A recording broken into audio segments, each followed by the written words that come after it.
Lots of people down through history have claimed to be prophets. There are people in the world today who claim to be prophets, but their messages contradict each other, so they can't all be speaking for God. This means that we have to examine their messages to see who's really speaking for God. And there are three main possibilities we have to consider. First, the person might be getting revelations from his own mind. He might be deliberately inventing revelations, or he might be insane. But it's clear that some so-called revelations have a purely human origin. Second, the person might be getting revelations from demonic sources. He's actually receiving revelations. These revelations just don't come from God. They come from somewhere else. Third, someone who claims to be a prophet may genuinely be receiving revelations from God, in which case we should believe him. So it's important to examine Muhammad's claims in light of these three possibilities. Did his revelations come from his own mind? Did they come from demons? Did they come from God? Let's think about the evidence. When we ask ourselves what evidence there is that Muhammad was getting his revelations from his own mind, we find that Islam really seems like a religion that came from the mind of a 7th century Arabian caravan trader, because Islam is basically a collection of teachings and practices that were present in Arabia during Muhammad's time. Jewish monotheism had spread into many communities in Arabia, along with biblical and non-biblical stories about Adam, Noah, Abraham, Moses, and David.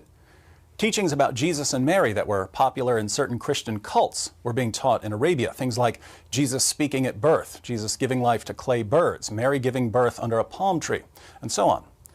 The Sabians, who are mentioned in the Quran, prayed at all 5 of the times Muslims pray during their daily prayers, and they recited a creed, La ilaha illallah. Muslims recite this creed today. Many of the polytheists of Arabia performed ablutions. These are ceremonial washings.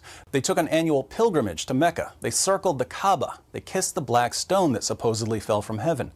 All of these teachings and practices became a part of Islam, which means that Islam is exactly the sort of religion we would expect to arise in 7th century Mecca.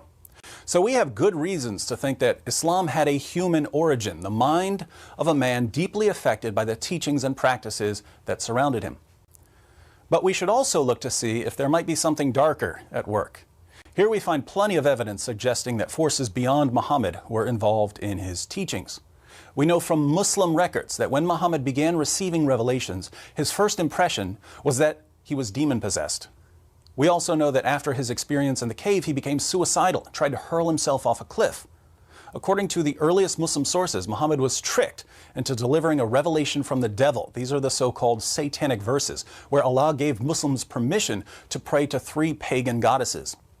Muhammad revealed these verses as part of the Quran, but he later came back and said that Satan had deceived him. We also know from Muslim sources that Muhammad claimed that he was a victim of black magic, a spell that gave him delusional thoughts and false beliefs. So Muhammad's first impression of his revelations was that he was demon-possessed. His revelations made him suicidal, and even Muslim sources claimed that he delivered a revelation from the devil and that he was a victim of black magic. It seems that we don't just have evidence that Muhammad's revelations had a human origin, we also have evidence of spiritual problems. The question now is whether there's any evidence that Muhammad's revelations came from God.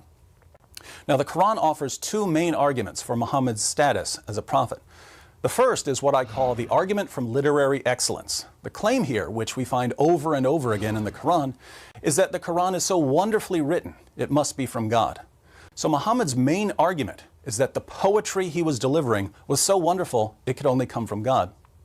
There are 2 main problems with this argument. One, even if something is wonderfully written, so wonderfully written that it can't be imitated, this tells us absolutely nothing about whether it's from God.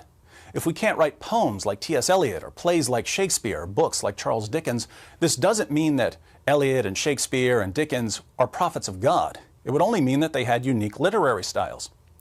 2, I'll go ahead and say it, the Quran is awful. I'm someone who reads a lot, and I've never read a book as awful and boring and disorganized as the Quran. I agree with the late philosopher Antony Flew, who said, to read the Quran is a penance rather than a pleasure. He said that reading the Quran is a penance. It's a kind of punishment. So the argument from literary excellence fails completely. The second main argument for Islam is the argument from biblical prophecy. The Quran claims that there are prophecies about Muhammad in the Torah and the Gospel. What's the problem here? Well, according to both the Torah and the Gospel, Muhammad was a false prophet. The criteria for a true prophet laid down in both the Torah and the Gospel rule out Muhammad. So we can't even take this argument seriously. Other arguments for Islam are even weaker, which means we have no good evidence that Muhammad's revelations come from God. But we do have good reasons to think that at least some of his revelations had a purely human origin and that others may even be demonic. We can only conclude that Muhammad was a false prophet and that anyone who wants to follow the truth will have to look somewhere other than Islam.